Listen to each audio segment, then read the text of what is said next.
Hi, I'm Tamara Brown, owner of Mwokaji Cakery, and this is my mom. Today we're gonna make for you Haunted Haystack Cupcakes. I'll be making the cupcakes and my mom will be making the Haunted Haystacks. Mom, you go first. Tell us all about it. Back in the 70s and 80s, I used to make these treats for my kids, and they love them. I've measured a cup of butterscotch morsel, pour it in the pan. I've also measured a half cup of peanut butter, and we'll put that in the pan. I'm mixing these together to allow them to melt. That looks great. So the peanut butter is merging with the butterscotch to almost make like a butterscotch peanut sauce. Yes. Take and pour this into the bowl. Let's get it all. And then I will pour in 2.5 cups of the crunchy chow mein noodles. We're gonna mix these together.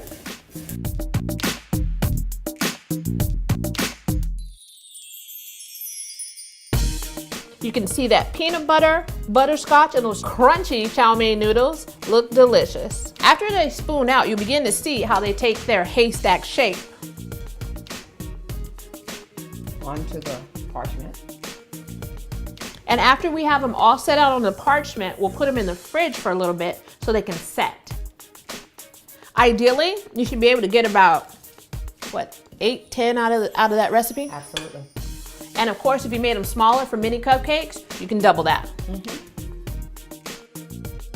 I'm just gonna grab this vial of spooky eyeballs so that way we can take this haunted haystack up a notch. I like to place the eyeballs on here while they're still a little warm, because once they get in the refrigerator, they'll be set and won't move a bit. Now that the haunted haystacks are complete, I'll pop them in the fridge for about an hour, let them set, go bake the cupcakes, and then place these on top. Mom, thanks so much for hanging out with us this far. I got the cupcakes, and we'll see you later. All right, great. Bye. Okay, so now we're back. Time to make these cupcakes. We're gonna make a dark cocoa cupcake. So instead of using a regular cocoa powder, I go for that dark 80% or more cocoa powder. I already measured out my flour, all-purpose, sugar, baking soda, baking powder, salt, and cocoa. Dump it in my bowl. I have my dry ingredients all mixed in here now, and then I'll start with my wet ingredients. My vanilla, oil, buttermilk, and 2 eggs. And always, I like to crack my eggs into another container and then pour in to make sure I don't get any shell in my batter. With my red velvets and my chocolate cake, I just kind of dump everything together.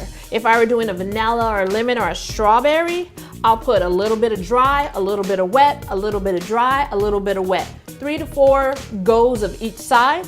But with red velvet or chocolate, you can just take all your wet all at once and dump it into all your dry.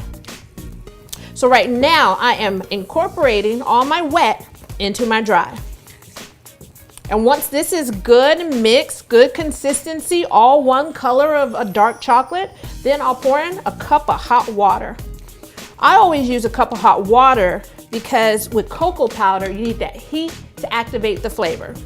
Also, with red velvet and chocolate cakes, the batter is noticeably thinner than vanilla, strawberry, or lemon. It is not necessary to make this cake by hand. You can absolutely use a hand mixer or a stand mixer. I just prefer to do it by hand because it's so easy, but by no means does that mean you have to. So if you have a stand or a hand mixer, pull them out. This looks good. I like the consistency. I like the color.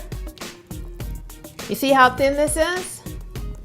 This is a standard chocolate batter. Something else I like to do for my thinner batters is to use one of these little bad boys, cut off the top and use it as a squeezing tool.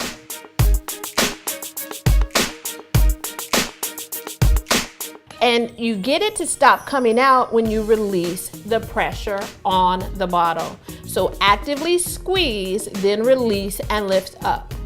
1, 2, 3, release. 1, 2, 3, release. I personally like my cupcakes kind of popping up at the top, and if they're spilling over, that's fine with me. That's more cake later. All right, I'm going to bake these for about 20 minutes on 350 in the oven. Now I have a convection oven, so I'm gonna lower my temperature to 345. Now that my cupcakes are done out the oven, I'll put them on my cooling rack, flip them, set them in the fridge for a bit, so that way they can cool, come back frost, and put my haystacks on. Now that they're out of the cooler, I'm going to put some frosting in my piping bag, make a swirl on top, and put my haystacks on, because that's the best part.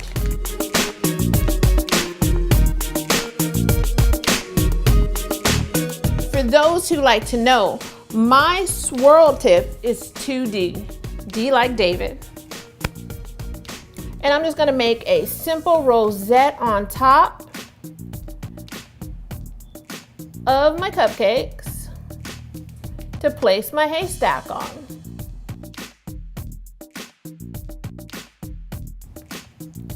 So I'm just gonna keep swirling. 1, 2, 3, release. 1, 2, 3, release. 1, 2, 3, release. 1, 2, 3, release. Now that I have my cupcakes frosted and my haystacks set, let's put them together. I can't wait. You can see that if they're a little messy, it's okay. It just adds to the spookiness. And so my favorite part of all these videos is tasting what I made.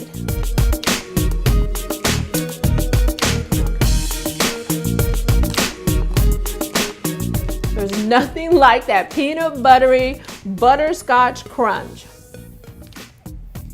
I don't know if I can get this all in one bite, but I'm down to try.